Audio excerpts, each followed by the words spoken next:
Arratsaldeon, buenas tardes, ongi etorriak, bienvenidos y muchas gracias por estar aquí.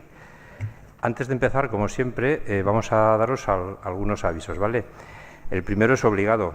Ya sabéis que, como el Foro Gogoa ya informó en su momento, no pudimos abrir el curso del día 10 de octubre con la anunciada conferencia del periodista Enric Juliana sobre Cataluña, España y Europa, política y acción ciudadana.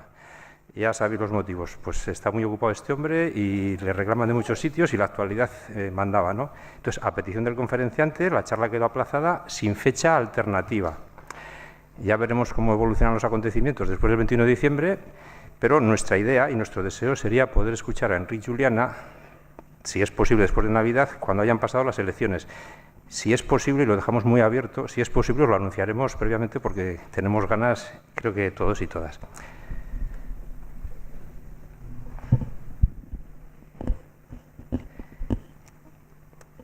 Abiso gehiago, alde batetik dagoeneko baduzueia egunean-eguneko evangelioa euskeraz lortu nahi baduzue, jesuitatan hartu dezakezue.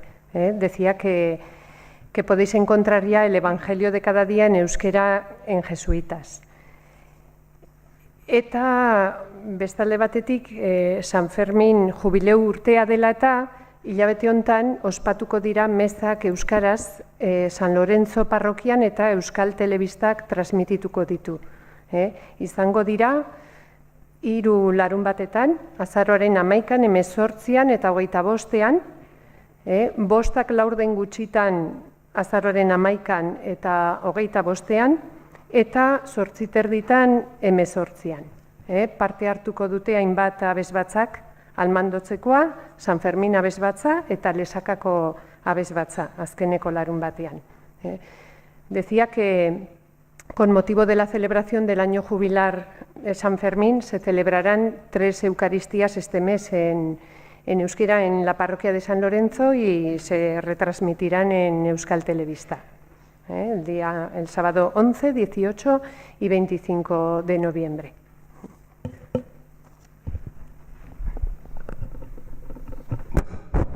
Un par de avisos más y empezamos ya con la conferencia. El primero que teníamos es que Herri Elisa, Redes Cristianas de Navarra, ha organizado para el sábado 25 de noviembre, a finales de mes, una jornada de reflexión de comunidades, grupos cristianos y personas cristianas a las que nos invita a participar con el tema Paz y reconciliación ahora. ¿Qué papel tienen que jugar la Iglesia y las personas cristianas? El tema es interesante también y de actualidad, a pesar de lo de Cataluña.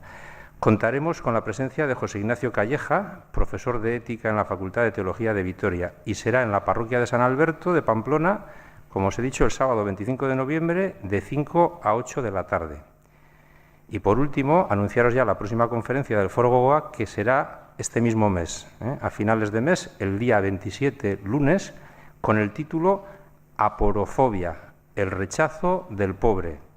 Y la desarrollará Adela Cortina, catedrática de Ética y Filosofía de la Universidad de Valencia y miembro de la Real Academia de Ciencias Políticas y Morales.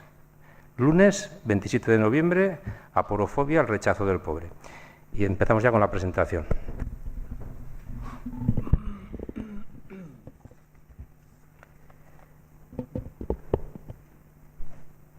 Erreforma protestantearen 500. urte urrena ospatzen ari garela, Martin Luteroren figurara hurbildu nahi dugu.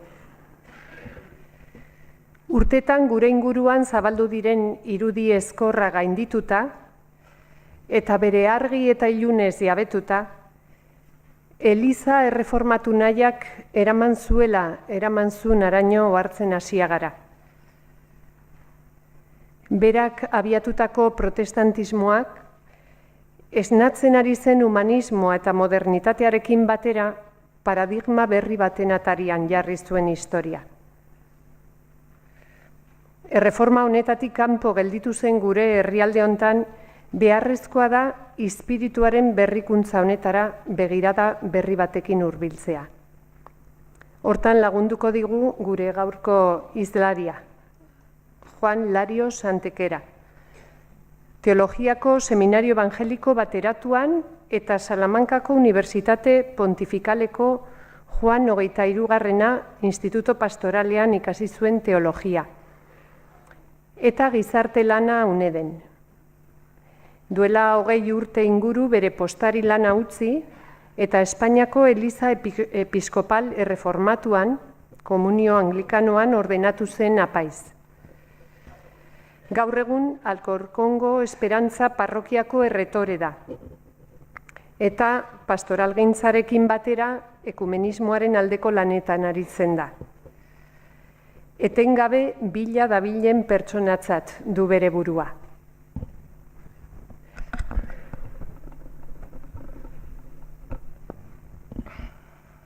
Este año, el año 2017, celebramos los 500 años de la Reforma Protestante y muchos eventos se están llevando a cabo con motivo de esta celebración que por primera vez en nuestro país ha sido compartida por la práctica totalidad de iglesias cristianas, incluida la Iglesia Católica Apostólica Romana.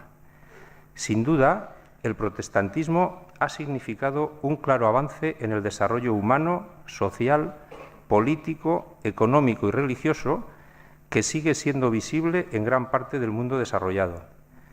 Sería muy necesario que, al menos en nuestro país, ajeno a los ideales de la Reforma durante muchos siglos, mirásemos con ojos nuevos a sus propuestas. Con este fin, el Foro Gogoa trae esta tarde a Juan Larios, pastor de la Iglesia Española Reformada Episcopal.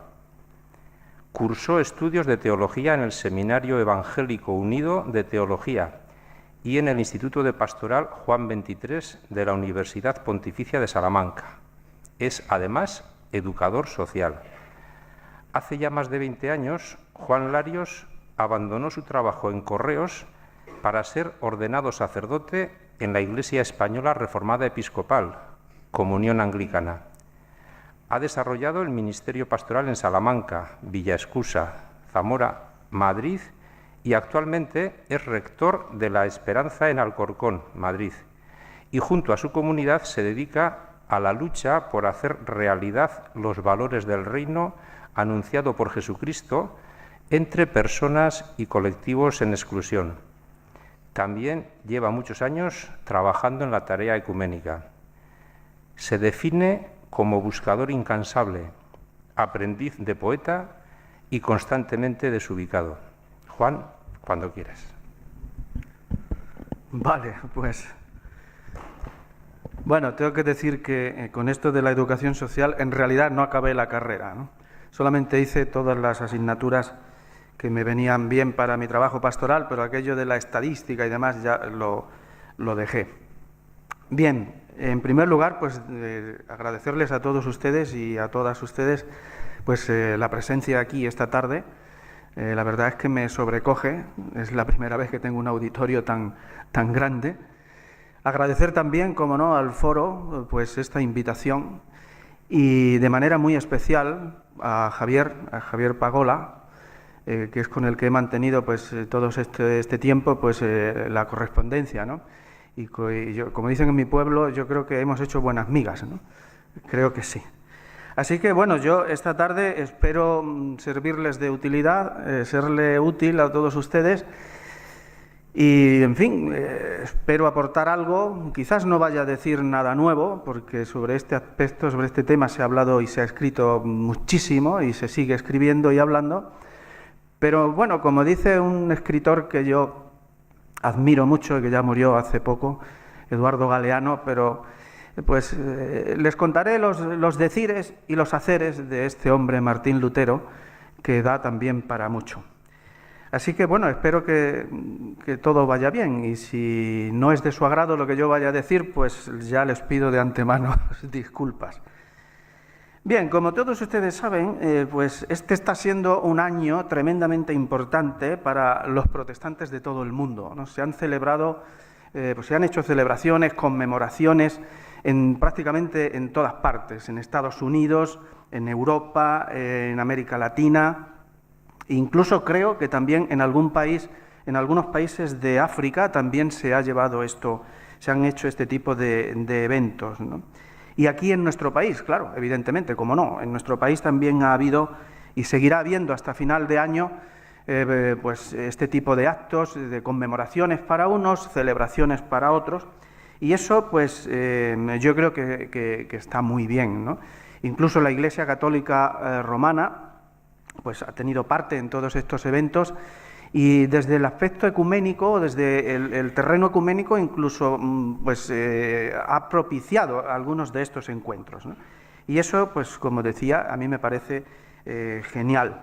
Yo quería subrayar algo porque creo que es digno de decirlo, ¿no? Y me refiero como una especie de apertura, como un abrazo, para mí mejor, pues esta visita que hizo el Papa Francisco el año pasado a Suecia para conmemorar con la Iglesia luterana allí en Suecia pues estos 500 años de la Reforma, ¿no? A mí esto, la verdad, me pareció muy bonito, muy interesante, y porque él también, como todos ustedes saben, suele decir cosas muy importantes y muy interesantes, ¿no? Y entre muchas de las que dijo en este encuentro hay una que yo resalté especialmente, y era que él decía que lo auténticamente positivo y lo necesario era propiciar precisamente el encuentro y la relación entre las diferentes iglesias cristianas. Lo malo, decía él, y lo peligroso, y no solo para la Iglesia, sino para toda la sociedad en general, lo malo es buscar y provocar justamente lo contrario, ¿no? Y a mí esto me pareció genial. Fue muy criticado, eso ya no les quepa duda, fue durísimamente criticado a veces en algunos entornos por estas palabras y por ese encuentro también, ¿no? Mira, para nosotros, obviamente, para nosotros los anglicanos, los reformados, protestantes, evangélicos, pues, hombre, Martín Lutero fue el gran reformador, ¿no? Fue un hombre de Dios, realmente fue un hombre de Dios, que tuvo sus errores, evidentemente, y sus sombras, sus lados oscuros, como veremos, pero que, bueno, intentó sacar a la Iglesia de aquel lugar sórdido y cenagoso donde se había situado desde hacía ya bastantes siglos, ¿no? Fue un hombre culto, aunque muchos entornos se empeñan en decir lo contrario, que no era una persona preparada. Hombre, Martín Lutero era una persona culta, era un hombre preparado, y además de una gran dimensión religiosa y humana, ¿no? Y esto que yo acabo de decir ahora mismo, pues ya lo dijo alguien tan importante hace ya mucho tiempo como el padre Congar, ¿no? Y Congar, que fue uno de los grandes referentes del movimiento ecuménico, ¿no? Y él decía que si en realidad queríamos hacer algo con los protestantes, si queríamos acercarnos a los protestantes, pues lo primero que habría que hacer sería conocer a Lutero, ¿no? Entenderle, tratar de entenderle, y quitar esa imagen tan desastrosa que se había colocado acerca de este hombre, ¿no? Y esto, como todos ustedes sabrán, seguramente, pues esto no cabe duda que quedó incrustado en el alma del Concilio Vaticano II, ¿no? Yo siempre, sinceramente, se lo voy a decir así, dicen es que el Espíritu Santo siempre está en todos los concilios. Bueno, yo a veces tengo mis dudas, pero desde luego del Vaticano II no tengo la más menor duda de que sí que fue real, que estuvo presente, ¿no? Bueno, pues esto que decía el padre Congar, pues quedó ahí en el alma del Vaticano II y se empeñó a partir del concilio pues en arreglar de alguna manera pues esta imagen tan desastrosa que se había construido alrededor de Lutero, ¿no? Y esto que digo no es ninguna bobada, porque fijaos, curiosamente, hoy, en estos días, este año precisamente, hemos visto cómo muchos y muchas autores y autoras siguen proclamando e incluso predicando desde púlpitos, y lo digo de verdad, pues esta imagen tan desastrosa y tan negativa del Martín Lutero, de la Reforma y de los reformadores. O sea, perdón, de los protestantes, sí, de los reformadores también. Ha habido muchos, como digo. Yo voy a reseñar solo un caso aquí, porque creo que ha sido el más llamativo y el que más reacciones ha provocado. Es el caso de una señora, se llama doña Elvira Roca Berea, que es profesora. Por lo visto, esta mujer ha trabajado mucho tiempo en el CSIC y también creo, según su biografía, ha dado clases en universidades como Harvard y este tipo de universidades, ¿no? Y en el mes de julio, el día 23 de julio, el periódico El País publicó un artículo suyo que se titulaba Martín Lutero, mitos y realidades. Y sinceramente, la verdad, el pobre Lutero no salió nada bien parado de la pluma de la señora Roca. Tengo aquí el artículo, no lo voy a leer porque es un poquito largo, pero la realidad es esta: ni Lutero ni la Reforma salieron nada bien parados del artículo de la señora Roca. Pero claro, en contestación a este artículo también hubo sus respuestas. Por ejemplo, la que hubo por parte del profesor Villacañas, que seguramente que conocen, José Luis Villacañas, que también conoce muy bien todo este aspecto de la Reforma y demás, y él dice que, también tengo aquí su artículo, dice que se quedó estupefacto cuando leyó el artículo de esta señora, y que además se puso muy triste, ¿no? Dice que lo primero que hizo, nada más leer el artículo de la señora Rocaberea, fue irse a Dialnet a ver cuántas investigaciones y cuántos estudios tenía esta mujer hechos acerca de Lutero y de la Reforma. Y dice, como me temía, dice él, ni uno. Entonces, él decía que esto era bastante significativo. Y no solamente el profesor Villacañas, también hubo otras reacciones que le venían a decir a esta señora que en realidad su pensamiento acerca de Lutero y de la Reforma era totalmente erróneo. Y además no solamente erróneo, sino que estaba dirigido por una ideología que ya todos conocemos y bastante peligrosa, ¿no?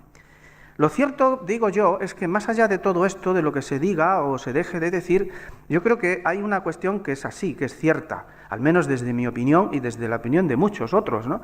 Y la cuestión es que la Europa que hoy conocemos, esta Europa en la que vivimos, no sería la misma si no hubiese tenido lugar la Reforma Protestante.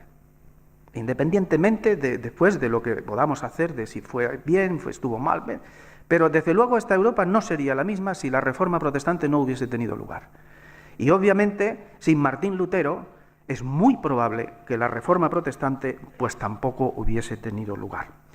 Y bueno, yo creo que lo primero que habría que tener en cuenta, yo creo que es que, contrariamente a lo que se ha afirmado y se sigue afirmando en estos discursos que acabo de citar, y que enfocan siempre el asunto desde dos cuestiones importantes.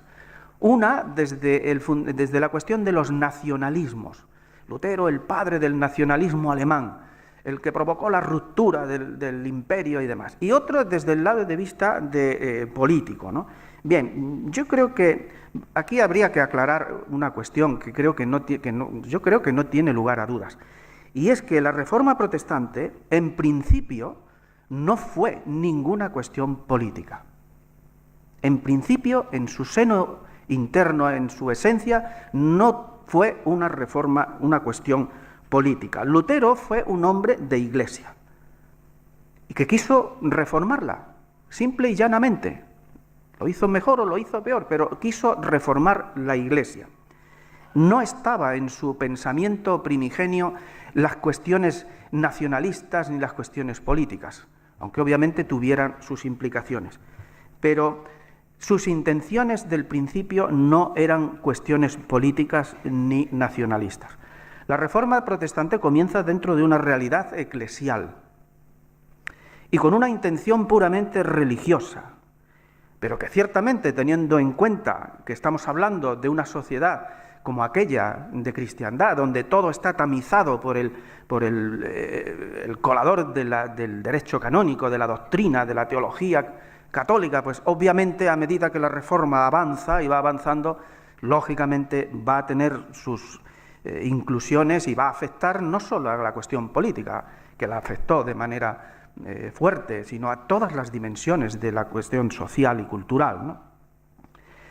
Voy a dar solamente dos datos porque vamos a entrar en el primer punto, datos, bueno, no sé el primero. Voy a decir algunas fechas importantes de Martín Lutero, porque este hombre tiene una biografía impresionante. Hay el profesor Campos, Javier Campos, ha escrito con otros un librito que se llama Lutero, su obra y su época, que es impresionante. Tiene un montón de páginas con la biografía de este hombre.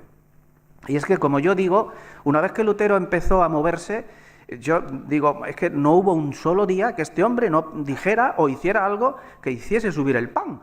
Es que es una biografía tremenda, llena de cuestiones importantes. De manera que yo solamente voy a referir 2 fechas que creo que son importantes y de las que quiero partir todo lo demás. Bueno, en primer lugar, saben que Lutero pues, nace en Alemania, en Eisleben, 1483. Desde muy pequeñito ya se tiene que mover mucho por diferentes escuelas, él tiene que viajar ya nada más nacer por cuestiones familiares.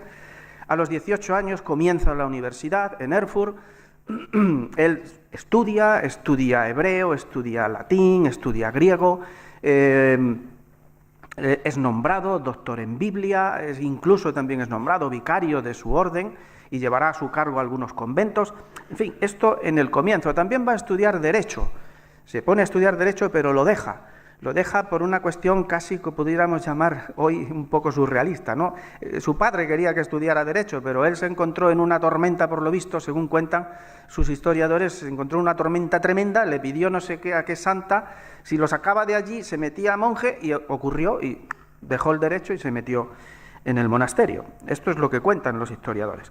Pero hay un momento, yo creo que es crucial, un punto de inflexión en su vida, que son los momentos finales del año 1514 y los comienzos de 1515.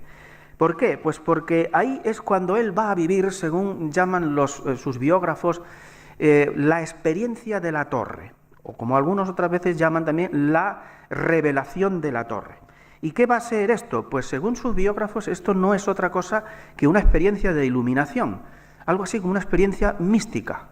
Y a partir de aquí, a partir de esa experiencia, es cuando de alguna manera él va a llegar a la conclusión de que solamente la fe es suficiente para la salvación del hombre, sin necesidad de las obras, porque Cristo ha muerto en la cruz y ha justificado todos los pecados del ser humano. De manera que solo por la fe, sin necesidad de obras, el ser humano recibe la gracia cuando se entrega a Dios. Esto, evidentemente, esta experiencia va a hacer que toda su teología, por supuesto, cambie de manera radical. No solo su teología, su vida también. Y hay otro momento, que es el que quiero señalar también, que yo creo que es otro hito, un punto de inflexión en su vida. Es 1516, cuando Juan Tetzel comienza a predicar la indulgencia de León X para seguir con la construcción de la Basílica de San Pedro, ¿no? Y esto va a dar lugar a que el monje agustino pues, se enfade muchísimo y va a escribir una serie de escritos, va a hacer un escrito en los cuales pues, va a atacar de una manera muy fuerte a toda la teología escolástica, a todo el sistema de enseñanza entonces en los seminarios. ¿Y qué va a hacer? Pues se va a colocar al lado, se va a posicionar justo al contrario. En primer lugar, se va a posicionar en una teología radicalmente bíblica. Siempre arrancará de las Sagradas Escrituras. Y en segundo lugar, pues se va a orientar a una teología muchísimo más patrística y principalmente agustiniana. De aquí tendrá él mucho que sacar, ¿no? Bien, en este tiempo también es cuando ocurre lo de las famosas 95 tesis, ¿no? Porque él escribirá a Alberto de Maguncia diciéndole que en absoluto está de acuerdo con esto y que esto es una barbaridad, que esa predicación es una auténtica barbaridad. Y escribe estas 95 tesis y al menos según sus biógrafos más serios, estas tesis nunca se llegaron a clavar en la puerta de la capilla de Wittenberg. No se clavaron. Como mucho, lo que sí se pudo clavar, si es que se clavó, era lo que era costumbre de hacer, era el llamamiento al diálogo. Se va a convocar un diálogo para esto. Porque él lo que hizo en realidad fue con esas tesis mandarlas a un grupo muy selecto de teólogos para que abriesen un diálogo al respecto. Porque parece ser que ni él mismo estaba muy seguro de lo que estaba escribiendo. Las tesis son impresionantes. Es impresionante lo que escribió este hombre allí. No me extraña que le costara lo que le costó, ¿no? Bien, pues esto es lo que va a pasar con estas famosas 95 tesis. El problema es que ya tenemos la imprenta funcionando y cogen y hacen copias de esas tesis y se divulgan por varios sitios sin su permiso. Y esto es lo que va a causar Lo que yo digo algunas veces, digo, bueno, aquí es donde realmente va a comenzar el calvario de este hombre, ¿no? No voy a seguir por la cuestión biográfica, porque ya digo, es que es amplísima. A partir de ahí, pues ya saben todo lo que ocurre, ¿no? Los encontronazos, las agresiones, los insultos, las excomuniones, en fin, las dietas, la dieta de Worms, tan importante, que muchos luteranos incluso celebran mucho más el día de la dieta de Worms que el día de la Reforma. Fijaos si eso tuvo calado en la vida de aquella época, ¿no? Y en la de hoy. Pero en fin, a partir de aquí, pues comienza todo el calvario de este hombre hasta que llega pues lo que todos sabemos. Bien, pues ahora les voy a contar un poco de estos decires y haceres de este hombre, porque es un personaje muy controvertido, Lutero, tremendamente controvertido. Bueno, la vida de este hombre transcurre, pues como todos sabéis, dentro de un contexto histórico muy concreto. Estamos pues en los últimos tramos de la Edad Media, ya se viene gestando desde hacía tiempo pues un cambio bastante radical. Algunos incluso hablan de un tiempo axial. No sé si a lo mejor es un poco exagerado, pero la realidad es que las cosas estaban cambiando de manera radical. Se estaba gestando una realidad nueva en toda Europa, ¿no? Pero claro, no podemos olvidar una cuestión importante, y es que a partir del siglo XI, ya empieza a haber movimientos que están buscando una cierta reforma de la Iglesia. Y esto se da por parte de grupos muy concretos y personas muy concretas. Aquí tenemos, por ejemplo, a San Bernardo en el siglo XII, que también quiso él hacer una reforma bastante seria de la Iglesia. Tenemos grupos como los valdenses, los cátaros, los albingenses, incluso las beguinas. Las beguinas que todavía existían, o no sé si ya existen, creo que hace muy poco murió la última de las beguinas por aquí. En fin, quiero decir con esto, bueno, tenemos personajes como el maestro Edgar, por ejemplo, que también fue muy importante, muy controvertido también. Tenemos personajes como Wycliffe o Juan de Hus, que son considerados en el mundo protestante como los auténticos pre-reformadores. Bueno, eso sería discutible también. Pero en fin, quiero decir con esto que la reforma protestante no es algo que ocurre así sin más. ¡Hala, ya está! A Lutero se le cruzan los cables y hace esto. No, es que esto ya se venía gestando. La realidad del cristianismo en aquella época estaba por los suelos. Se estaba destrozando toda la Iglesia. Y la política incluso, y la economía. Había muchos problemas. Y bueno, pues aquí no es de extrañar que esto tuviese lugar. O sea que no ocurre porque sí. Esto ya traía un humus preparatorio bastante grande, ¿no? Esta realidad que se venía sucediendo a lo largo de siglos anteriores, ¿qué es lo que ponía de manifiesto? Pues aparte de todos estos destrozos que se venían haciendo en la política, en la economía, en la vida en general, lo que ponía de manifiesto era la triste situación de corrupción tan brutal donde se había colocado la Iglesia desde hacía ya mucho tiempo. Una Iglesia que, como todos ustedes saben, pues en aquella época preocupada mucho más por las cuestiones temporales, los intereses temporales, que por el propio Evangelio. Una Iglesia con una clara aristocracia clerical, donde la mayoría de los prelados no eran otra cosa que señores feudales, eran príncipes de la Iglesia, con unas extensiones enormes de terreno en propiedad y con un montón de gente a su servicio, ¿no? ¿Y esto frente a qué?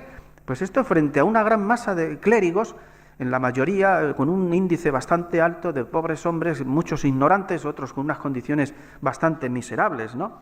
Y esto me hace recordar una cosa, unas palabras que dijo no hace mucho relativamente el Papa Francisco también, porque yo suelo leerle bastante y seguirle, ¿no? Y hace un tiempo relativamente corto le recordaba a sus obispos que no eran príncipes, y lo hizo públicamente. Le recordaba a los obispos: ustedes no son príncipes de la Iglesia, ustedes son siervos del pueblo de Dios, no príncipes. O sea que, como vemos, parece que, de alguna manera todavía pues seguimos arrastrando algunos lastres, ¿no? Pues yo he visto fotografías por ahí de algunos obispos con unas capas rojas impresionantes que dan miedo, ¿no? Pero en fin, bueno, pues si a todo esto le añadimos la fuerza del humanismo renaciente, del empuje de todo el pensamiento renacentista, Los problemas políticos del Sacro Imperio, pues como decía mi profesor, que Dios tenga en su gloria, Julio Lois, decía, se estaban dando las condiciones de posibilidad para que esto ocurriese, ¿no? De manera que, bueno, aquella sociedad de cristiandad que se estaba haciendo trizas, pues de alguna manera provocó o produjo las condiciones de posibilidad también de la Reforma protestante, o de las reformas, como dicen algunos, porque no podemos olvidar que no solamente estaba Lutero, había muchos más reformadores, ¿no? Incluso hoy, el protestantismo es una cuestión tremendamente plural, tremendamente diversa. No es lo mismo el protestantismo anglicano, si es que el anglicanismo es protestante, que ahí también hay sus discusiones, ¿no? Pero no es lo mismo el pensamiento anglicano que el pensamiento de las iglesias bautistas, ni tampoco lo mismo que el pensamiento de las iglesias pentecostales, ni de las asambleas de hermanos. O sea, es que el abanico es impresionante, ¿no? Bien, pues a lo mejor sí podríamos hablar de reformas protestantes, ¿no? En fin, eso también está en el hilo del discurso, ¿no? Bien, Martín Lutero fue un hombre de su época, y eso lo tenemos que tener siempre en cuenta, no le podemos arrancar de ahí porque sí. Y fue un hombre con una personalidad tremendamente contradictoria a veces. Fue un hombre, por un lado, de una profunda espiritualidad, un incansable buscador de Dios. Esto es verdad, por mucho que otros traten de negarlo, ¿no? Pero también fue un hombre que, por un lado, estaba fuertemente anclado en el fideísmo. Y obviamente esto lo colocaba de frente a lo que era la intelectualidad, o mejor dicho, el intelectualismo, al humanismo y demás. Dicen algunos que fue precisamente ese fideísmo tan arraigado que él tenía lo que hizo que fuese capaz de desarrollar la doctrina de la justificación por la fe. Pero esto no es así exactamente. Yo no digo que no tuviese que ver, seguro que sí, por supuesto que sí, pero de donde arrancó seguramente, con toda seguridad, desde mi punto de vista, la doctrina de la justificación por la fe fue de las Escrituras, porque Lutero, como todos los reformadores, usaron siempre el fundamento de la Escritura. Y fue en la Escritura donde él se encontró con esto, y concretamente en las cartas de Pablo, concretamente a los romanos, ¿no? Y también, obviamente, bueno, pues todo esto le posicionaba, pues como he dicho, de una manera bastante fuerte contra la cuestión de la razón. Sobre la razón a veces dice auténticas barbaridades. Si me permitís la expresión, la llega a llamar, con perdón, la puta del diablo. O sea, que fijaos el hombre cómo tenía esto de... Hay un profesor, amigo, bueno, es conocido, le conozco a través de las redes. Es un profesor luterano, creo que es argentino, se llama Lisandro Orlov. Este es un experto en la vida de Lutero y él tiene una pastoral impresionante, una pastoral en todos los aspectos, este hombre allí en Argentina. Y este hombre dice que a partir de 1525 y hasta su fallecimiento, después de la terrible guerra del campesinado, él dice que Lutero se va a convertir, y dice literalmente, en un burgués asustado, donde se van a revelar los lados más oscuros de su persona. Y esto es cierto, porque Lutero tuvo una parte oscura muy grande y a veces bastante terrible.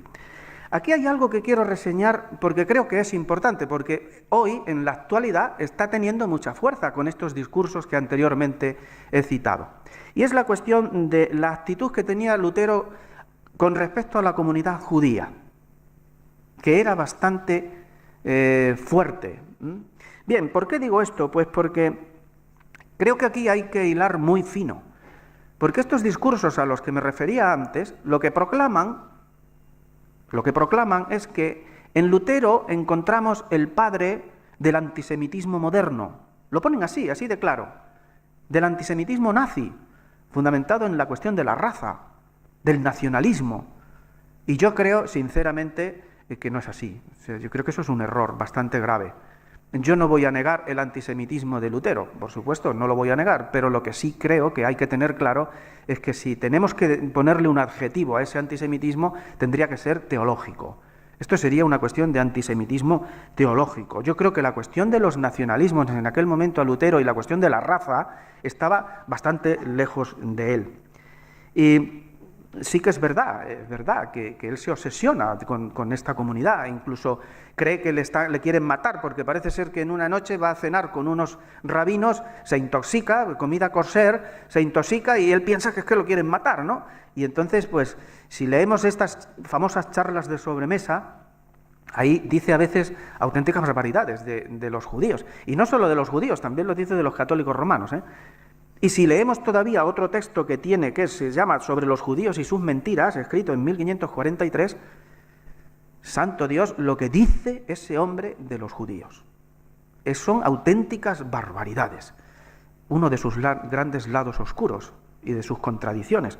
Pero, en fin, creo que a pesar de todo esto, no se puede colocar a Lutero, como están colocando estos discursos, como el padre del antisemitismo nazi. Yo creo que esto es un error bastante grave.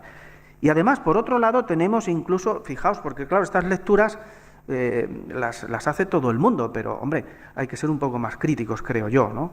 Aquí tenemos la opinión del cardenal Casper, ¿no? Uno también de los principales puntales del ecumenismo, ¿no? Pues el cardenal Casper llega a afirmar algo como esto, que a Lutero hay que considerarlo un padre de la Iglesia, nada más y nada menos, porque es común a las dos tradiciones, la católica y la evangélica, ¿no? En fin, Lutero estuvo marcado siempre por una profunda y continua angustia, siempre relacionada con la cuestión del pecado y de la salvación. Él se pregunta constantemente: ¿qué tengo yo que hacer para salvarme? ¿Qué tengo que hacer para merecer la misericordia de Dios? De manera que pecado y salvación van a ser dos palabras que va a llevar incrustadas en lo más profundo de su corazón a lo largo de gran parte de su vida. Para su sentir, en aquellos años tan tremendos, y no solo para él, para todo el pueblo en general, para toda la sociedad de cristiandad, el hombre no podía hacer nada absolutamente para salvarse. Y es peor todavía, peor el que nada de lo que hiciera el hombre, el ser humano, merecería la misericordia de Dios. Y para eso estaban las indulgencias, para eso estaban las misas, este tipo de cuestiones, ¿no? De manera que esto se convierte, en realidad, esto era el punto central de su teología. El hombre no puede llevar a cabo ninguna acción que merezca el reconocimiento de Dios. Entonces, la justicia de Dios, ¿dónde se va a manifestar? Pues según él no hay otra forma, en la culpa y en el castigo. O sea, la justicia de Dios se manifiesta a través del castigo. O sea, que con esto ya vemos que este pesimismo antropológico de Lutero era bastante brutal, ¿no? ¿Esto cómo lo trata de resolver? Pues de la peor manera posible desde nuestro punto de vista hoy, ¿no? Bueno, también hay gente que lo hace. La lucha ascética que tuvo este hombre fue brutal.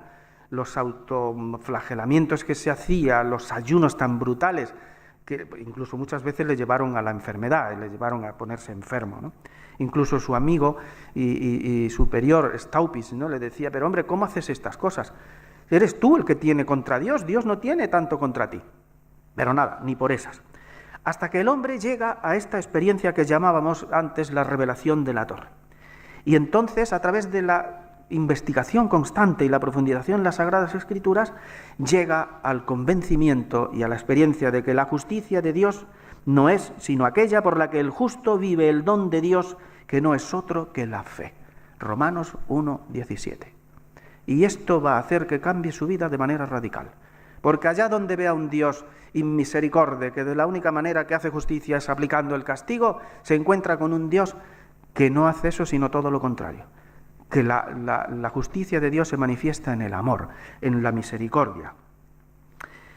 Y esto, pues, evidentemente, como ya digo, pues va a suponer un cambio radical en todo su pensamiento, toda su teología y en su vida en general. Y al final, pues como sabemos, pues esto le va a llevar a la ruptura, ¿no?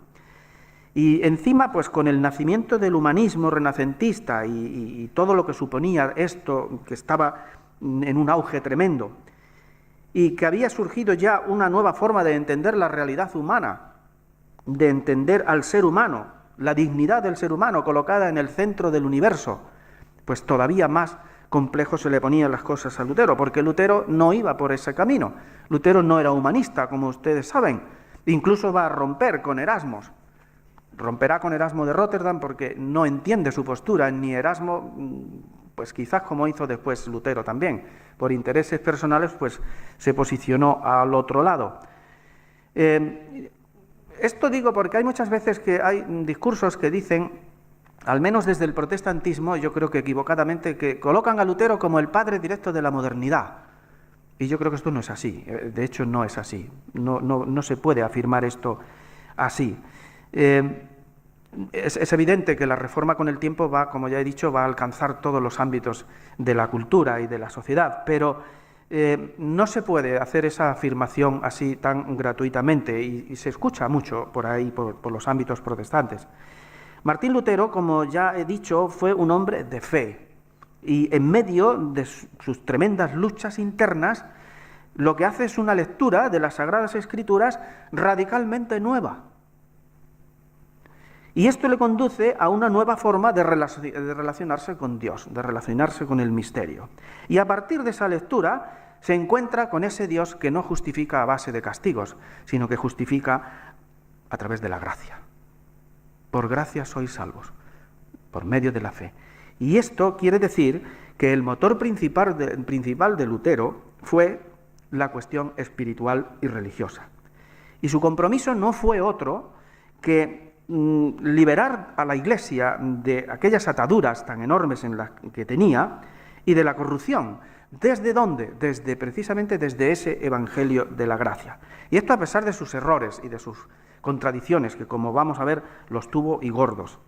Dicen algunos estudiosos dicen que probablemente Lutero también lo que fue capaz de hacer fue expresar los sentimientos que seguramente estaban ya en el corazón de muchísimos de sus coetáneos, ¿no?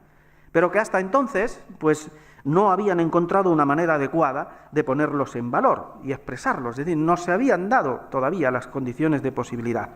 Luego parece que también esa relación adecuada entre aquella inquietud social y el pensamiento y la acción de Lutero, pues va a hacer que muchos cristianos y muchas cristianas, también agobiados por aquel peso, por el peso del pecado, pues encuentren en los escritos del Reformador y en sus acciones, pues una puerta abierta a entrar a una realidad que les hacía sentirse mucho más humanos, dignos y libres, ¿no?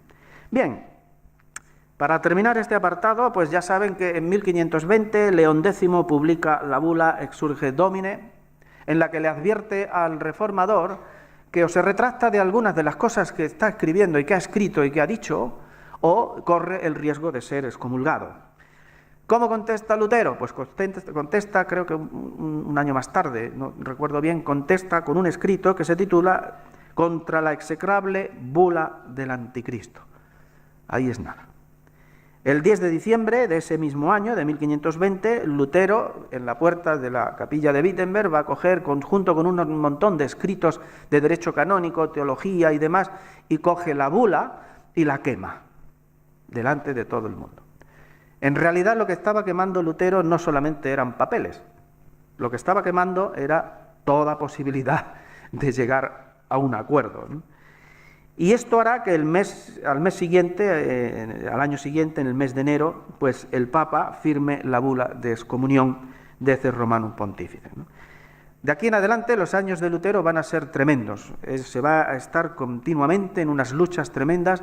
El retiro que tiene en Warburgo, pues lo va a aprovechar también para hacer muchas investigaciones, para traducir la Biblia al alemán, para hacer muchos escritos, pero también va a ser un momento en el que se va a tener que enfrentar de lleno a los radicalismos que encima están naciendo desde su ambiente, ¿no?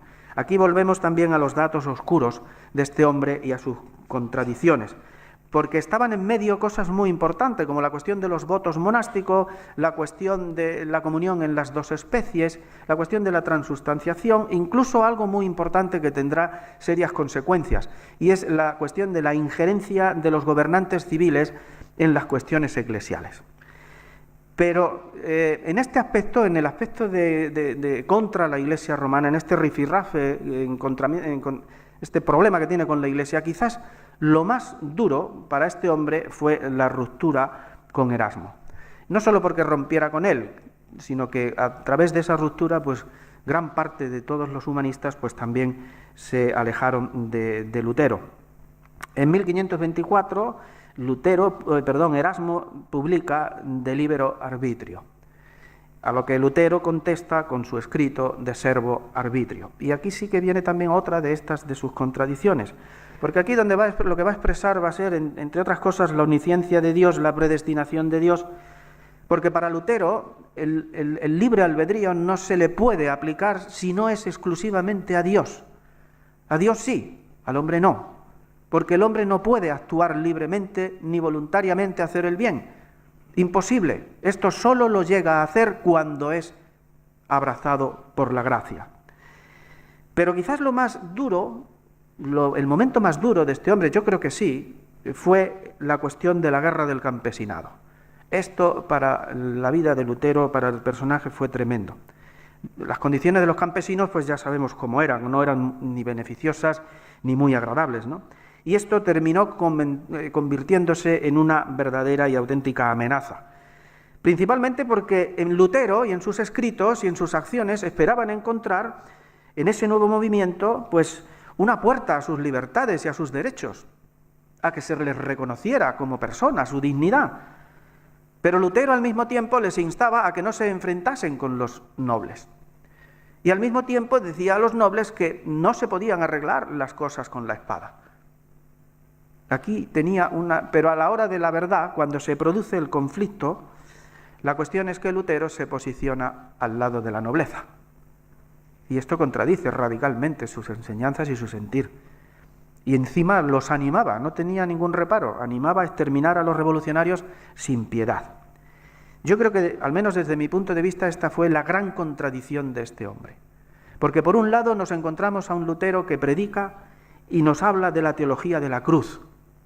Es decir, Dios no se manifiesta en el poder, se manifiesta en la cruz de su Hijo, en la cruz de su Hijo. Pero por otro lado se posiciona él mismo al lado del poder. Y esto creo que fue, pues, quizás la mayor de sus contradicciones. Y aquí, bueno, podríamos hablar algo, quiero apuntar algo sobre las cuestiones de esto que se habla tanto del pensamiento político de Lutero y que estos discursos que decía antes manejan también, ¿no? Yo creo que hay que partir de algo que ya hemos apuntado bastantes veces, es que Lutero, repito, es un hombre de iglesia, es un teólogo, y su interés fundamental del que parte es la salvación del hombre y la regeneración de la iglesia. Por tanto, si tenemos que hablar de una política, de un pensamiento político en Lutero, evidentemente sí podemos hablar, porque yo creo que ni él calculó las expectativas, no se dio cuenta de lo que iba a pasar. No lo calculó al principio. Pero si tenemos que hablar de una cuestión política, tendríamos que hablar de una política teológica o de una teología política. No podemos hablar de una cuestión política sin más. La salvación, decía, es exclusivamente por fe. Las obras no pueden conseguirla por sí mismas. Esto es una cuestión de fe, esto es cuestión de la gracia de Dios. Y obviamente aquí, en este mundo relacionado con las obras y con todo lo demás, está el derecho. ¿Y qué hacemos entonces? ¿Qué hace? Pues la solución está en la teología de los dos reinos. Lutero crea una teología con dos reinos. Un reino que va a ser el reino mundano y otro espiritual. El primero regulará mediante leyes las cuestiones relativas a todo lo terreno. Las cuestiones del dinero, de la economía, en fin, todo esto, lo político, y el segundo estará bajo las leyes de la trascendencia, bajo las leyes de Dios. Pero él lo que dice es que aún así será necesario que se busque un equilibrio entre las dos cuestiones, porque si no, ni el uno ni el otro se pueden dar por sí solos. Bien, pues esto lo va a quedar muy claramente expresado en un texto que es muy interesante, que es sobre la autoridad secular, ¿no? Aquí hablará de todo esto. Él se va a posicionar, en principio, en contra de las autoridades terrenales, refiriéndose a las cuestiones del fuero interno del individuo. Es decir, los príncipes y los dirigentes terrenales no tienen ni poder ni capacidad, ni se les está permitido meterse en las cuestiones internas del individuo. Pero aunque también es cierto que en este sentido, seguramente a lo que se está refiriendo es a la libertad de conciencia, porque obviamente creo que en general lo que es la libertad del individuo todavía no lo alcanzaba a ver, pero sí la libertad de conciencia. Pero por otro lado, afirma también que ese poder terrenal de los príncipes está bajo la custodia de Dios. Y aquí volvemos a encontrar pues otra de esas contradicciones, ¿no? Es decir, nadie puede obligar a nadie a tener fe o a no tenerla, o a creer de una manera o a creer de otra, porque esas cuestiones solamente corresponden a Dios. Pero el pensamiento de Lutero aquí, yo creo que vuelve a ser otra vez contradictorio, porque vuelve otra vez con el tiempo, él le dará poder, se le dará poder a los príncipes, incluso hasta para nombrar a los eclesiales, ¿no? Pero sí que podríamos ver aquí incluso ya un atisbo o una semilla, como veremos luego, de la cuestión de la modernidad, ¿no? Podríamos incluso afirmar, con todos los cuidados, que este planteamiento de Lutero apuntaba ya a la cuestión de la inviolabilidad de la libertad. Apuntaba quizás, pero como digo, él quizás no lo captaba realmente todo en su amplitud, pero quizás sí que ya estaba apuntando a eso. Pero por otro lado, como digo, él mismo va a combatir a aquellos que se posicionan en contra de él, de la manera que tiene de vivir la fe y de entenderla, ¿no? Aunque él claramente dice que la herejía no se puede llevar a cabo, a combatir a través de la espada, porque eso solamente puede hacerse a través de la palabra de Dios, al final él sí que apoya la defensa y el combate de la herejía a través de la espada, en la guerra del campesinado y también con otros reformadores que pensaban de forma distinta a él. Y aquí es donde llega a imponer pues esa famosa frase de que el pueblo tiene que tener la religión que tienen sus gobernantes, y punto final. Luego aquí tenemos otra de esas grandes contradicciones. Después, pues ya en los últimos años de su vida, pues se casa con Catarina Bombora, que parece ser que no fue su primer amor, parece ser.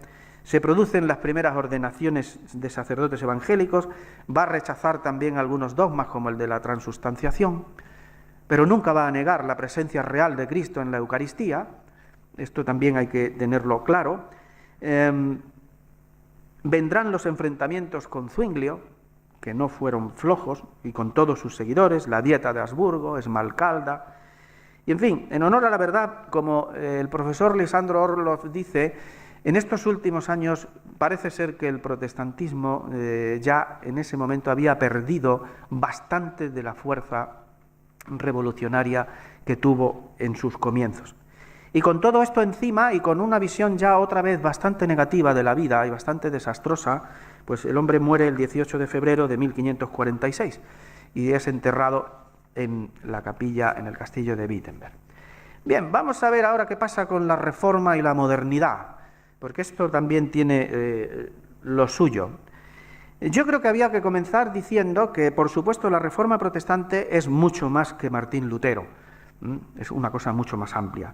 Es un proceso amplio y muy complejo, que se dice a sí mismo en diferentes expresiones y que rompe con un sistema social religioso imperante y que tendrá unas consecuencias drásticas, como ya hemos dicho, en todos los ámbitos sociales. En este sentido, algunos autores, seguramente que lo conocen, uno antiguo ya, bastantes años hace que lo dijo, Ernest Troels, y que ahora está siendo muy removido otra vez por algunos autores, Daniel Letosha, una mujer que también está muy metida en este tipo de cuestiones, pues están sacando ahora, poniendo otra vez en el candelero esto que decía Troels, que decía que la modernidad, no es que lo afirmara de esta manera tan radical, pero sí que lo tenía muy en cuenta. Él decía que la modernidad es el resultado de la fricción fuerte entre el calvinismo, el luteranismo y el catolicismo. Pero aquí viene un problema, y el problema es que la realidad es que cuando no resulta nada sencillo ni nada fácil demostrar, porque yo creo que entre otras cosas no es así, pero demostrar que la Reforma protestante haya sido, como a veces se ha afirmado, la causa fundamental de la modernidad, porque yo creo que esto es, desde mi punto de vista, es una barbaridad, no es así exactamente, ¿no? Pero lo cierto es que cuando se trata de la propia Reforma y de las influencias que tuvo, que las tuvo evidentemente en la modernidad, siempre nos movemos en una realidad muy paradójica. Digo esto ¿por qué? Pues porque no podemos afirmar sin más, por supuesto, que la Reforma protestante es la causa directa de la modernidad. Pero al mismo tiempo sí que es cierto que la Reforma protestante, el protestantismo en general, en todas sus diferentes expresiones y en su evolución, sí que fomenta y fomentó y puso unas claras semillas para que la modernidad tuviese su ser, ¿no? También hay que tener en cuenta y no olvidar que la Reforma como proceso incumbe a un movimiento a través del tiempo y como tal, muchos de sus postulados fundamentales van a ser reformulados continuamente en función siempre de 3 cuestiones principales. La primera de todas, las Escrituras. Siempre se va a partir de las Escrituras, las Sagradas Escrituras. En segundo lugar, pues del pensamiento de los grandes reformadores. Y en tercer lugar, de la realidad donde se sitúa, porque se tiene muy en cuenta el momento histórico y cultural que se está viviendo. De ahí aquella expresión que seguramente todos ustedes habrán escuchado: Iglesia reformada siempre reformándose. Bien, yo creo que esta expresión actualmente, al menos en España, es una expresión totalmente secuestrada. Se ha secuestrado totalmente. Y vamos a ver unos puntos en los que yo digo, parece ser que la Reforma sí que puso sus semillas para que la modernidad tuviese lugar, ¿no? 5 solamente, voy a ir rápido, no quiero que me coma el tiempo, que al final me comerá.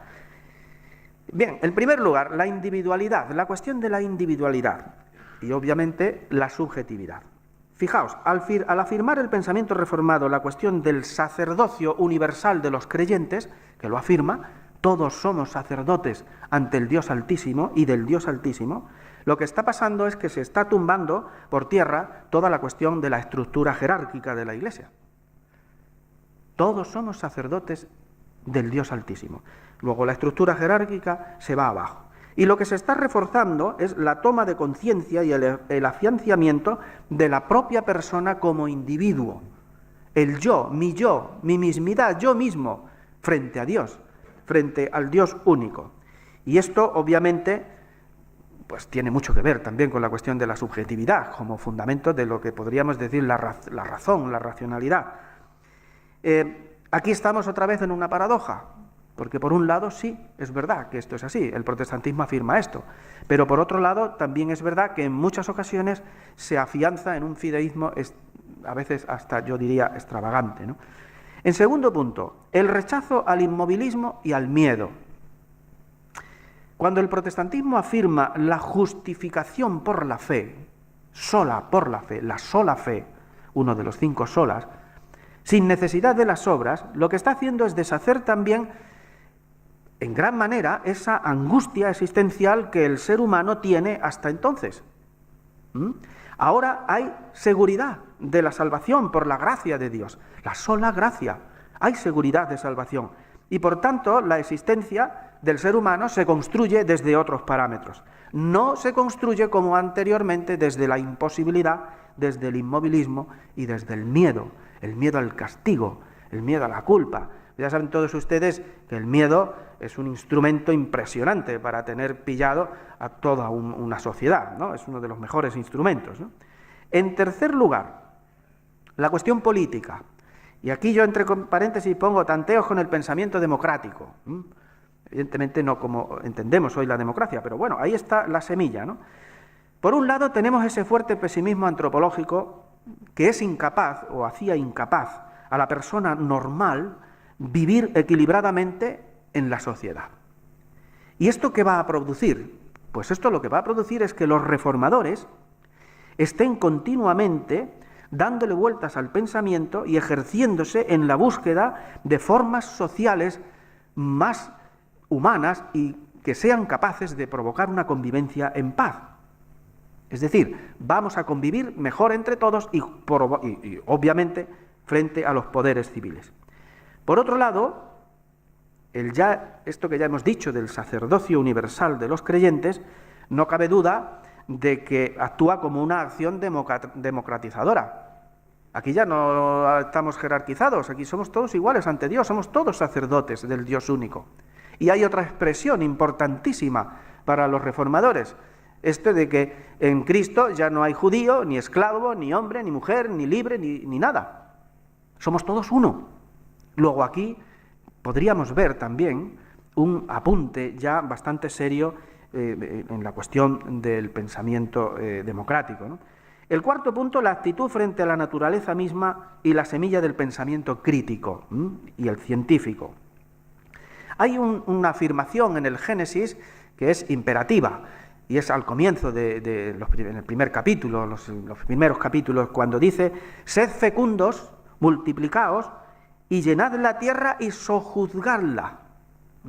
Llenadla y sojuzgadla. Ejerced dominio sobre los peces del mar, sobre las aves del cielo, en fin, sobre toda la creación. Esto, en realidad, impulsó al pensamiento de la Reforma, al conocimiento y a la investigación de la creación misma, a su análisis.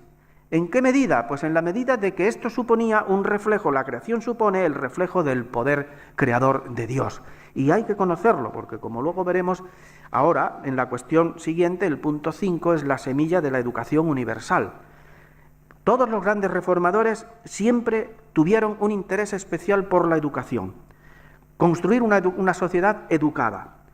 Lutero decía, el principal bienestar, seguridad y fuerza de una ciudad consiste en que tengan gran número de ciudadanos capaces, inteligentes, sabios, honorables y educados. Calvino va a insistir también mucho en la cuestión de la educación. Junto con Zwinglio, Calvino llegará a decir que una verdadera fe debe ser una fe inteligente. Esto es muy serio, Parece una bobada, pero no lo es, porque actualmente lo que se vive en muchas de las iglesias evangélicas de este país es lo que nosotros solemos llamar la fe del carbonero. Oiga, ¿usted qué cree? Lo que cree mi iglesia. ¿Y qué cree su iglesia? Lo que creo yo. Punto final. No, esto no es así. La educación tuvo muchísima importancia en el movimiento protestante. Melanchthon incluso decía que había que hacer un descanso, había que descansar cuando se estaba estudiando. Y Zwinglio, pues, irá a meter incluso hasta la música, ¿no? Y una cuestión muy importante en la educación, como todos ustedes saben, la cuestión del juego, la pedagogía del juego en la educación. A mí esto me suena, no sé si a ustedes les sonará, pero a mí sí, a mí me suena el movimiento de las escuelas nuevas, con esa pedagogía tan impresionante que tuvieron, que en España también, el movimiento de las escuelas nuevas también tuvo su influencia, pero al final no llegó a cuajar, excepto la institución libre de enseñanza y algunas cuestiones más. Bien, pues por último voy a hablarles de las perspectivas actuales, que aquí sí que también la cosa tiene tela. Yo creo que ya el tiempo me ha comido, pero en fin. Aquí surgen un montón de preguntas. Nos podríamos hacer infinidad de preguntas. Por ejemplo, se me ocurre, aquí apunté, ¿y qué queda hoy de la Reforma protestante en España? ¿Qué queda hoy? Si es que queda. ¿Sigue vivo aquel espíritu crítico que fue capaz de cambiar radicalmente el modelo de persona y el modelo de sociedad con el tiempo? ¿Tiene algo que ver el protestantismo de verdad, con lo que estamos viviendo hoy en España desde la perspectiva de las iglesias no católicos romanas? ¿Y hacia dónde va el protestantismo hoy en España? Si es que va a algún sitio. Bien, pues como digo, nos podríamos seguir haciendo infinidad de preguntas. Pero en primer lugar yo creo que hay que tener en cuenta que los reformadores, como hemos dicho, partieron siempre en primer lugar de la lectura de las Sagradas Escrituras. Y esa fue siempre una cuestión principal. Pero es que esta lectura es llevada a cabo desde otro ángulo. Ya no era desde el ángulo de la teología escolástica, ni mucho menos, era desde otro ángulo. Es decir, estamos ante una relectura de los textos de la Sagrada Escritura, lo que produjo evidentemente un montón de conflictos doctrinales. En este caso podríamos hablar de una lectura crítica de las Sagradas Escrituras, aunque quizás de una manera incipiente, no podemos entenderlo como lo que entendemos hoy por una lectura crítica, ¿no? Pero es que esto también estaba en el espíritu del humanismo. Los humanistas animaban a leer los textos bíblicos en los idiomas originales, decían ellos, para corregir los errores de la Vulgata de San Jerónimo, ¿no? Y esto, por supuesto, y esto, fijaos, va a sonar un poco así, pero tiene su aquel. Esto que acabo de decir de la lectura crítica de la Reforma no es entendido, ni mucho menos de esta manera, desde el conservadurismo católico romano, porque se piensa que esto en realidad lo que hizo fue un tremendo daño a la lectura de la Biblia y a la lectura de la Biblia, y a la Biblia en sí. ¿Y por qué digo esto? Pues porque esa forma crítica de leer las Escrituras, hoy, actualmente, también es rechazada por la inmensa mayoría de las iglesias evangélicas de España. Aquí padecemos un durísimo y fuerte fundamentalismo bíblico, que no hace sino impedir precisamente el dinamismo de la propia palabra. Sufrimos un fundamentalismo literalista que clausura al propio texto sagrado, lo clausura, lo encierra, lo condena. Y esto es contrario totalmente a la evolución del pensamiento reformado. Por otro lado, hemos hablado del conflicto de los campesinos. Quiero decir con esto que esa lectura crítica de las Escrituras que hacen Lutero en este caso, pues lo que va a producir es un movimiento subversivo social. Va a provocar una revolución social también. Luego, lo que está haciendo es provocar la esperanza de poder conseguir una vida más justa, una vida más humana, más digna, para la gran masa de gente que vive bajo los pies de los príncipes. Estamos hablando de teología de liberación.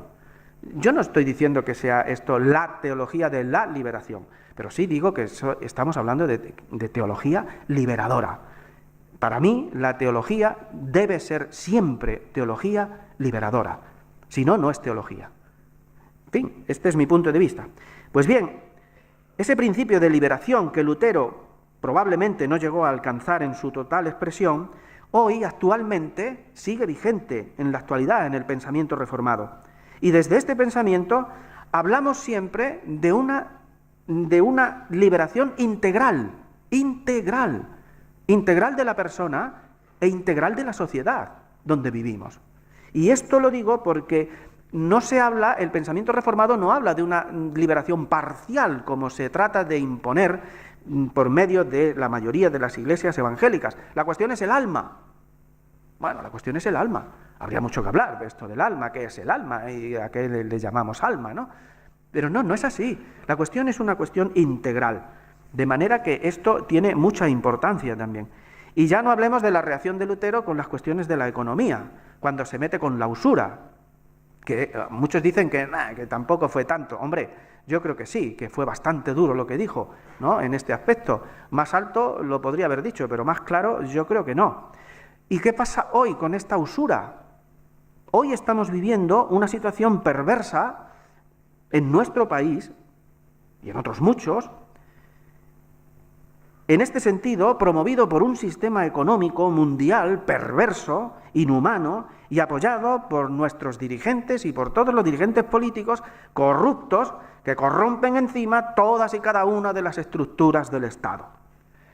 Según el informe FOESA de este año, el informe FOESA, que yo creo que no es sospechoso de nada. Bueno, para algunos ministros sí lo ha sido, bastante sospechoso. Bien, pues el informe FOESA este año dice que la tasa de pobreza se ha incrementado del 22,1 al 22,3%. Que los hogares que tienen dificultad para llegar a fin de mes se incrementan de un 33,7% a un 33,9%.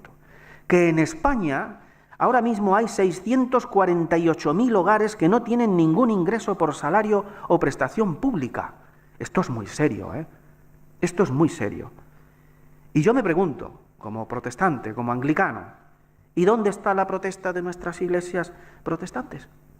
¿Dónde está?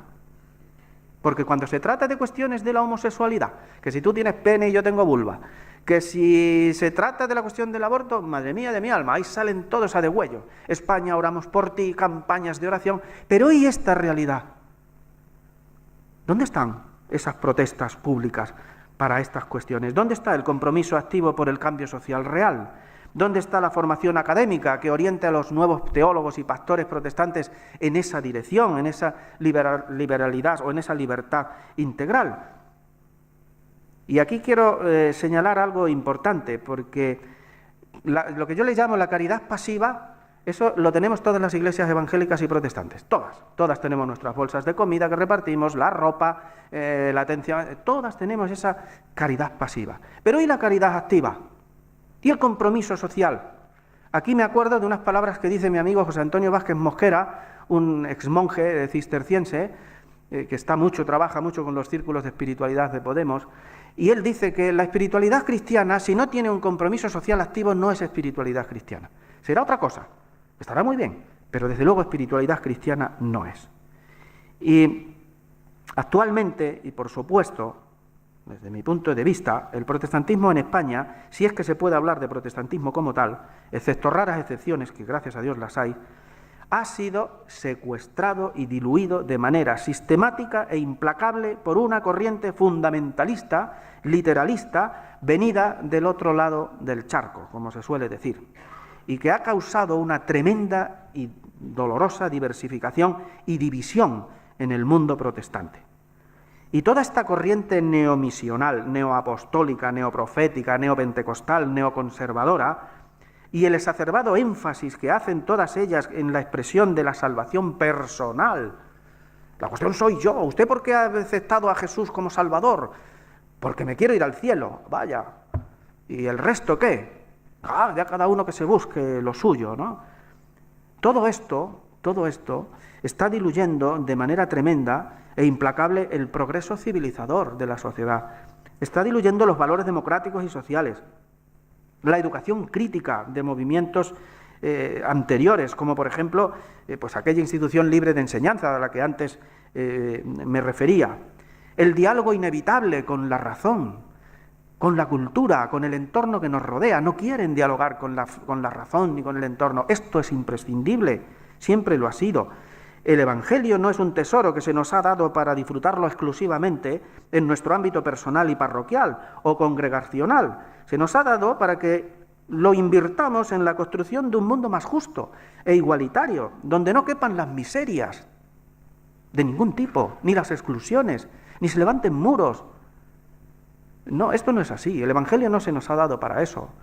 Y todavía ya rechina el alma cuando dicen que todo esto responde a un plan de Dios que no conocemos. Claro, el que millones de personas se mueran diariamente de hambre, el que mueran miles de personas inocentemente por las guerras, por los genocidas estos, es que eso está en un plan de Dios. Pero ¿cómo va a estar eso en el plan de Dios, por favor? Bueno, pues esto se afirma. Y ya termino, ya no les doy más la vara. Termino con un pensamiento de un tío muy importante, Jacques Ellul, ¿no?, que decía que el ser humano es una realidad conformada por varias dimensiones: la poética, la simbólica, la religiosa y la técnica. Pero que al final, la última, la técnica, había liquidado a todas las demás. Bien, pues en este sentido yo digo también que, desde mi punto de vista al menos, toda esta corriente de la que acabo de hablar, para mí antievangélica y quizás incluso pseudo-religiosa, está acabando con todas las dimensiones del pensamiento reformado. Pues muchas gracias por haberme aguantado todo este rato y hasta aquí.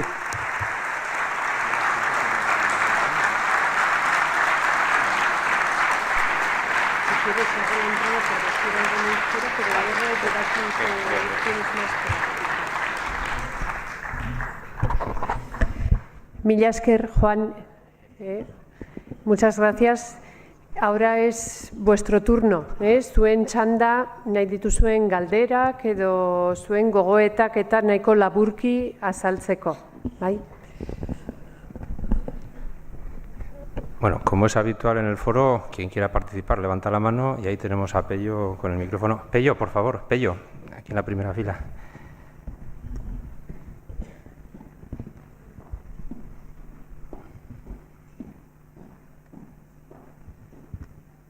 Buenas tardes, muchas gracias. Más que una pregunta, quisiera hacer 2 o 3 puntualizaciones que me ha terminado usted muy deprimente, ¿no? Y ya me advirtieron. No estoy de acuerdo con este final tan deprimente sobre la visión de esta. Pero bueno, en cuanto a Lutero y lo que decía en principio, pues 3 puntualizaciones en las que no sé si usted está de acuerdo, pero que yo he leído y he oído. Lutero y los judíos. Bueno, Lutero pensó firmemente, según tengo yo entendido, que con la reforma, con la nueva idea, que los judíos se iban a convertir. Lo creyó verdaderamente.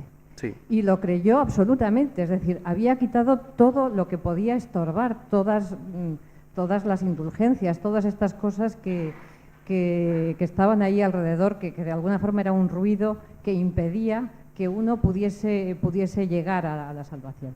Y entonces, verdaderamente, cuando se llevó un disgusto terrible para que los judíos no se convirtieran, para él fue muy duro. Y luego otra cosa que quería comentar es que, bueno, es verdad que fue terrible, el último libro que escribió, bueno, o sea, ahí se verdaderamente hizo muy mal, Pero esto estaba dentro del contexto de la época. La gente en aquel momento, es decir, no podemos juzgar con criterios del siglo XXI Claro que no. lo que ocurría en 1500. Y todos eran muy antisemitas. Eso es lo primero. Lo segundo, que yo no sé si lo ha llegado a mencionar, porque llegó un pelín tarde, es la importancia, bueno, pues cuando Lutero decide traducir la Biblia al alemán, que desde luego deja de lado la Vulgata latina, que tenía muchísimos errores, y va a las bases y la traduce, como los creyentes las personas se tienen que leer directamente y son responsables de su propia salvación, digamos que lo que Lutero obliga es a que se creen colegios.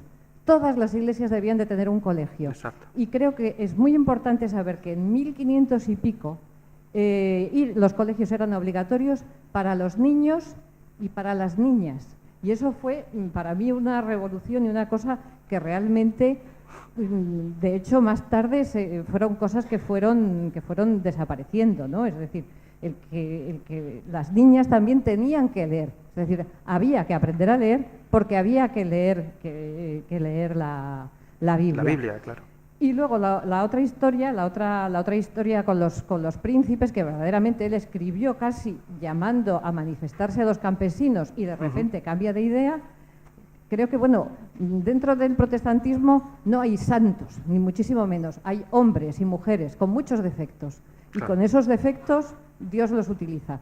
Y creo que realmente lo que le pasó a Lutero era que tuvo que elegir entre que la Reforma fuese adelante y entonces fue, digamos, en contra de sus principios, de lo que él creía, porque él creía firmemente en que estos campesinos estaban sojuzgados y eran tratados injustamente, pero si se hubiera puesto del lado de los campesinos, la Reforma nunca hubiera tenido lugar, porque los hubieran aplastado.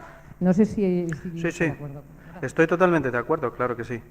Eso es evidente. O sea, él tuvo que tomar una opción y sabía, como usted dice, perfectamente que no le quedaba otra si quería seguir manteniendo la reforma y salvando el Estado, tenía que posicionarse a favor de los príncipes. No le quedaba otra.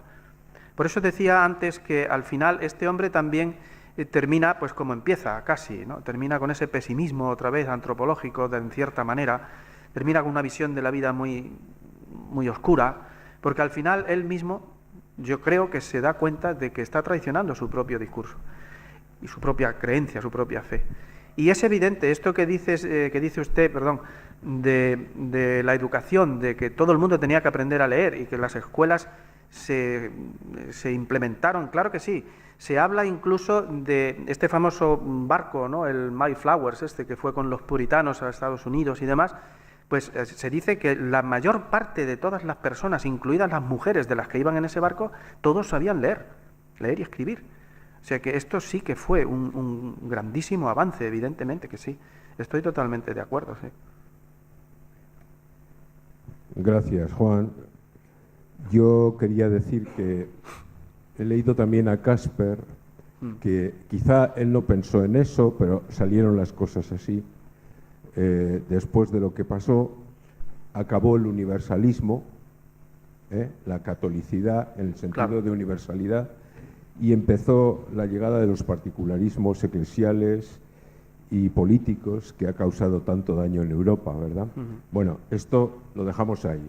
Lo que yo quiero que reflexiones es sobre dos cosas que a nosotros nos importan mucho, y es lo que se refiere al ecumenismo, porque tú has sido muy crítico con las iglesias evangélicas, seguro que lo eres también con la Iglesia Católica Romana, a la que sin embargo has elogiado la presencia del Papa, que te ha gustado mucho algunas de las cosas y ha dicho que lo tiene muy difícil, has dicho. Bueno, yo lo que quiero preguntarte es, a ver, ahora cuando pensamos en el ecumenismo, ya creo que no estamos en disputas dogmáticas ni de si sacramentos sí o no, que por cierto parece que Lutero no le gustaban los sacramentos porque creían que eran un elemento de dominación del pueblo, ¿eh? Parece que lo decía claro. Bueno, pero lo que a nosotros nos preocupa es la praxis. ¿Cómo podemos los cristianos de todas las confesiones hacer una acción unida en este momento por la paz, la justicia y el cuidado del universo? Esta es, me parece, hoy una de las preguntas esenciales. Y otra que me gusta mucho a mí, de lo que he leído este año sobre Lutero, y tú lo has mencionado, la teología de la cruz. Dios no se revela en poder, no se revela en gloria, sino que se revela en impotencia, en miseria, en debilidad. ¿Esto qué consecuencias tiene también para la praxis de todos los cristianos y cristianas? Gracias. Bueno, a ver, la cuestión del ecumenismo. Bueno, yo es que no quiero ser pesimista, pero es que, como decía antes, ¿no? Un pesimista dicen que es un realista bien informado, ¿no? Vamos a ver, yo llevo trabajando en el ecumenismo muchos años, en Madrid con un grupo de personas que se llaman las misioneras de la unidad, ¿no? El ecumenismo a partir del Vaticano II pues es algo que tiene una explosión tremenda, ¿no? Y en los siguientes años, pues en todos estos años 70, años 80, 90 incluso, pues hay un tremendo movimiento de ecumenismo entre iglesias de la Reforma o iglesias evangélicas y la Iglesia Católica, ¿no? Pero hoy, por desgracia, no es así. No es así. Las iglesias reformadas siempre, por la lucha de las libertades, de la libertad religiosa y demás, siempre tuvieron mucho apoyo de todo lo que era el grupo o el bloque ecuménico de la Iglesia Católica. Y de hecho, pues las cosas ocurrieron así.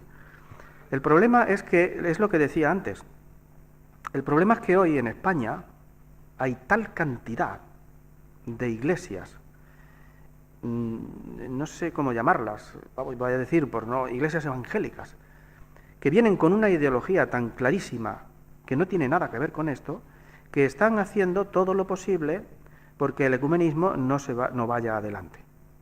Porque unos lo consideran que es una especie de engaño de la Iglesia de Roma para al final llevarnos a todos otra vez a su redil.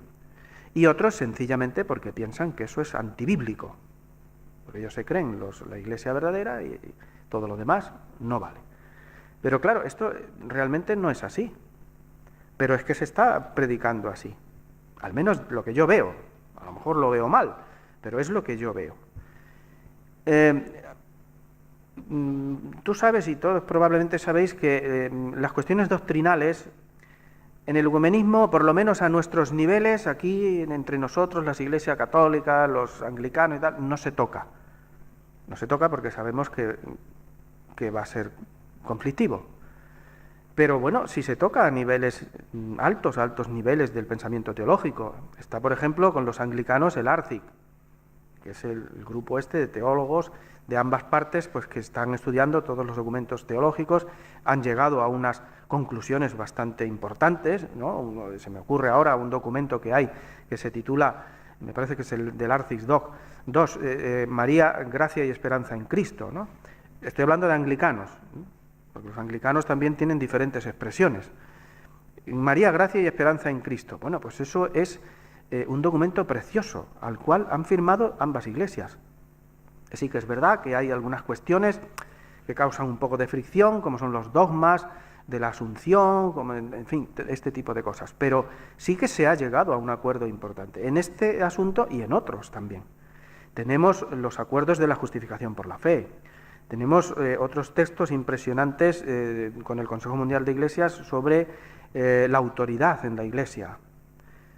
Es decir, a esos niveles sí que se discute eso. A mí, sinceramente, te digo la verdad, yo de dogmas ya, la verdad, no creo, ya paso de este tipo de cosas, ¿no? Yo creo, como dicen las cartas de Juan y el propio pensamiento joánico, ¿no? A Dios no lo ha visto nadie jamás. Y si Dios es algo, Dios es amor. Pero nosotros nos hemos empeñado a lo largo de los siglos en hacer imágenes de Dios. Y nos hemos hecho un montón de imágenes de Dios. Pero tampoco se dan cuenta estas iglesias, porque son muy literalistas, muy fundamentalistas. El texto bíblico es tal y cual está escrito. Bueno, pero es que ha habido una evolución en el pensamiento bíblico también. Es que si hemos pasado de un Dios justiciero, de un Dios de los ejércitos y tal, hemos pasado a ese Dios que tiene entrañas maternas, le diría Oseas, ¿no? El profeta Oseas, a ese Dios que es como una gallina, a ese Dios padre, madre, y hasta el final la parábola del hijo pródigo, que yo creo que, yo lo llamo del Dios pródigo, ¿no? Yo creo que no hay otra manera más extraordinaria de decir el carácter de Dios que esa parábola, ¿no? Hasta que llega Juan y dice, Dios es amor, si es algo es amor. Bien, pues quiero decir con esto que todo este movimiento que se opone al ecumenismo, mientras nosotros, estas iglesias que nos encontramos, nos buscamos, pues compartimos todas estas realidades y nos damos cuenta de que esto es una cuestión de evolución también del pensamiento, estas iglesias no. Entonces, aún así, hoy hay un gran ecumenista, un hombre que sabe muchísimo de ecumenismo en España, porque además lo ha vivido en sus propias carnes, ya es mayor, se llama José Luis Díez, que es el director de la revista Pastoral Ecuménica, o era, no sé si seguirá siéndolo. Pues, hombre, este hombre que ha vivido el ecumenismo desde los comienzos, pues dice que o rompemos barreras o el ecumenismo tiene los días contados. Y yo soy de esa manera de pensar. Tenemos que romper barreras. Tenemos que romperlas, no nos queda otra. Tenemos que clavar la tesis del amor en la puerta de las iglesias y decir, aquí no se mueve nada más que el amor. Porque en el fondo no sabemos, ¿qué sabemos de Dios? Sabemos poco. Lo único que sabemos, yo siempre digo, es lo que Jesús de Nazaret nos ha transmitido. Es lo único. Entonces, no sé, yo con esto del ecumenismo, sinceramente, y mira que ya te digo, todos los años participo y formo parte del grupo que forma todos los encuentros ecuménicos del Espinar, todos los años, ¿no? En el mes de julio, la primera semana. Pero cuando vas allí, pues lo único que ves son gente que los 60 ya no los cumple. Gente joven, es raro ver gente joven. Sí es verdad que hay algunos grupos, movimientos, como el Pentecostés ecuménico, como que sí, que hay gente joven involucrada. Pero cuando hay una cuestión ecuménica, católicos, anglicanos, reformados o presbiterianos metodistas, luteranos, ortodoxos. Punto y final. Bautistas, a no ser a nivel personal, cada uno sí. Pero el resto de las iglesias no quieren ni oír hablar de ecumenismo. Es más, hace poco se ha transmitido el culto en honor a la Reforma por la 2, un domingo creo que ha sido, hace un par de domingos creo, si no me equivoco. Bueno, había allí una representación, se estaba haciendo un culto en memoria de la Reforma protestante, en España, en Madrid. ¿Dónde estaba la iglesia anglicana? No estaba invitada. ¿Dónde estaba la iglesia luterana? No estaba invitada. ¿Dónde estaba la iglesia católica? No estaba, ni la iglesia ortodoxa. Entonces, esta es la realidad, nos guste o no nos guste, nos duela o no, pero esta es la realidad. Y yo soy de los que, yo muchas veces en el movimiento ecuménico, ahí en los grupos, cuando nos hemos juntado en julio, digo, mira, está muy bien que hablemos de documentos, de los documentos de Roma, de los documentos del Consejo Mundial de Iglesias, genial. Pero lo que tú dices, o esto lo llevamos a la praxis, o lo hacemos práctico, o el encuentro lo hacemos de verdad, y rompemos alguna barrera que otra, o esto tiene los días contados. No quiero tampoco aburriros, mira, os cuento algo que yo he vivido el año pasado, me parece que fue, ya no lo recuerdo bien, porque ya la memoria se me va. Mira, hicimos un encuentro, creo que fue en Córdoba, un encuentro ecuménico. Estaba el arzobispo, creo que es arzobispo, no estoy muy... Sí, creo que es arzobispo de la iglesia siria. Nicolai, no sé qué se llama, un nombre muy raro. Bien, estaba este hombre allí también celebrando. Estaba yo invitado en el presbiterio, también celebrando. Estaba otra persona de la iglesia armenia celebrando. Estaba un ortodoxo. El obispo se llama Fernández o Demetrio Fernández, me parece que se llama. Cuando llegó la hora de la comunión, a mí me la negó. A mí no me la dio.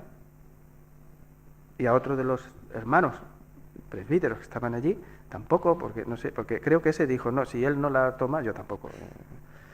A mí no me la dio.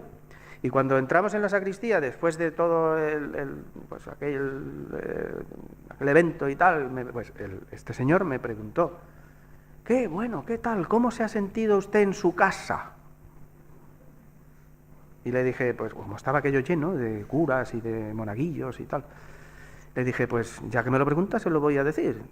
Digo, imagínese que a usted le invita a toda su familia a hacer una fiesta. Y se lo están ustedes pasando genial. Pero cuando llega la hora de la comida, a usted le dicen, a la cocina, tú no comes con nosotros. ¿Cómo se sentiría usted? Y se quedó de piedra el pobre hombre. No, si a mí tampoco me gusta hacer esto. Digo, hombre, usted tiene algo, yo sé lo que es, pero en fin, así como un poco de sorna, ¿no? Digo, usted tiene algo por ahí que dicen que se llama la hospitalidad eucarística o algo así, ¿no? Puede usted hacer Ya, pero bueno, no procede. Bueno, en fin, con esto, fíjate, esta es la realidad, ¿eh? Esta es la realidad que hay. La única manera de hacer esto nuevo y de romper con esto son las bases. No hay otra forma. Pasar de las jerarquías y trabajar en las bases. El día que esto es las bases, se lo tomen en serio y digan, hasta aquí hemos llegado. Y celebremos juntos la Eucaristía, por ejemplo. Ya verás cómo van a cambiar las cosas, pero hay un miedo terrible, ¿eh? Hay mucho miedo a hacer eso, por ejemplo. No sé si te he contestado. A ver, ¿alguna aportación más por aquí por la sala? No. Bueno, pues entonces antes de darle la despedida a Juan, recordaros que la próxima conferencia del Foro Gogoa, como hemos dicho, será el lunes 27 de noviembre con el título Aporofobia, el rechazo del pobre, con Adela Cortina. Vale, pues muchas gracias, Juan. A vosotros.